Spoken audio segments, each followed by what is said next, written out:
मानो जरठी पनी अस उपदेशा श्रवण समीपी भयसित केसा मानहु जरठे पनी अस उपदेशा।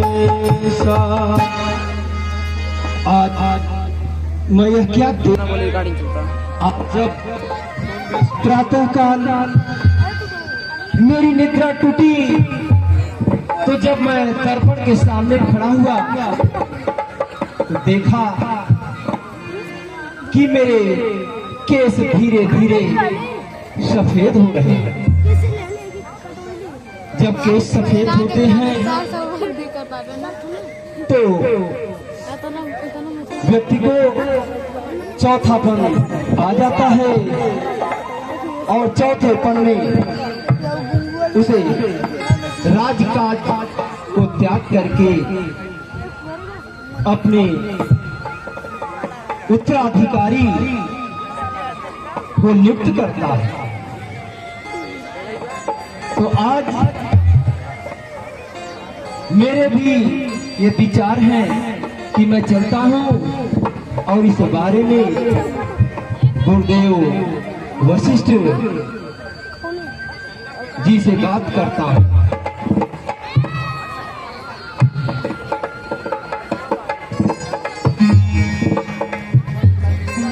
मन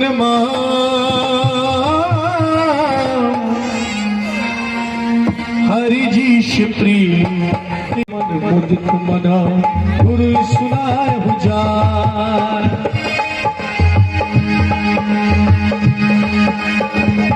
गुरु सुनाय हुजार।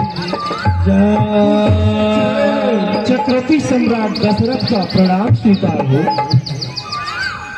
सिंह चढ़े दुर्गा मिले, राजन सिंह चढ़े दुर्गा मिले, गरुड़ चढ़े भगवान, बैल चढ़े भोला मिले, करे सदा कल्याण।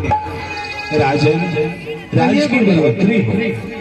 कहिए राजन आज किस प्रकार गुरु आश्रम आना हुआ है। हे राजन आप स्वयं ही धर्मात्मा हैं और आपकी धर्मपत्नी देवी कौशल्या वो भी धर्मात्मा है। भगवान के चरणों में प्रेम, साधु ब्राह्मण की सेवा में बड़ा ही आप दोनों की रुचि है, आपकी सदा है। कहिए राजन किस प्रकार आना हुआ। हे गुरुदेव आप जानते ही हैं राज्य का कोई भी काम होते मेरा टूटी और दर्पण के सामने जब मैं खड़ा हुआ तो जब मैं अपने केसों को देखा तो मेरे बाप मेरे केस जो थे वह सफेद। तो हे गुरुदेव मैं उसी के बारे में कुछ आपसे बात करने के लिए आया हूँ। राजन राहुल नाम जसा सब अभिमत दतार, फल अलुगामी महीप मणि मन अभिलाष तुम्हार। हे राजन आपका जो शुभ नाम है ये सभी फलों को देने वाला है। जो धर्मात्मा पुरुष है भगवान उनके घर सब सुख संपत्ति अपने आप ही भेज देते हैं। कहिए राजन आपकी क्या अभिलाषा है। हे देव उतरता है सिर से अब यह अपना प्रेत जवानी का, देखिए सूखता जाता है यह अपना खेत जवानी का। हे गुरुदेव जब ब्रह्मचर्य को पूर्ण किया तो रहा गृही के संयम में, अब बाल प्रस्थ लेकर पहुंचो शीघ्र ही गुरुदेव। पिछले पुरखाओं के समान प्रभु मुझे तपोवन जाने दे। हो गया राज्य के योग्य राम, अब उसको राज्य चलाने दे। बेग विलंब न करिए निरपुर, साजिए सब ही सवार, 100 दिन सुमंगल तब ही जवान, राम होई युवराज। धन्य है राजन, बड़े ही सुंदर विचार आपके मन में आए। अपने पूर्वजों की तरह बड़े इसलिए वही राजा हो, हम उस राज के ऋण से हैं।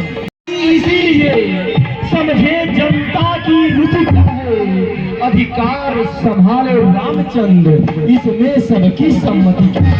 हे प्रजाजनों, आप अपने अपने विचार प्रकट करें, क्या अच्छा है क्या बुरा है।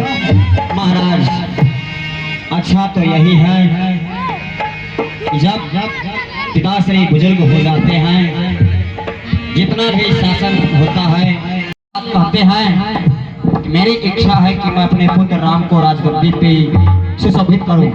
सो हो महाराज, हम आपके राज्य में जब भ्रमण करते हैं, जितने भी प्रजा प्रवासी हैं, सब आपस में ये चर्चा किया करते हैं कि महाराज कब रामचंद्र जी को राजगद्दी पर विराजमान करेंगे, जो अपने इन्हीं आंखों से दर्शन करके अपने जीवन को धन्य करें। आपको आज्ञा नहीं निवेदन कर सकता हूँ। राम को राजा बनाने के लिए देश की पवित्र नदियों का जल, तमाम प्रकार के विधि विधान के पूजन सामग्रियां सब दूतों को भेज करके इकट्ठा की जाए और पूरे राज्य में ढिढोरा लगवा दिया जाए कि कब राम का राज तिलक होगा। पूरे राज्य को सजाया जाए, दीपक जलाया जाए और सारे राज्य में खुशियां मनाई जाए। जैसी आज्ञा महाराज।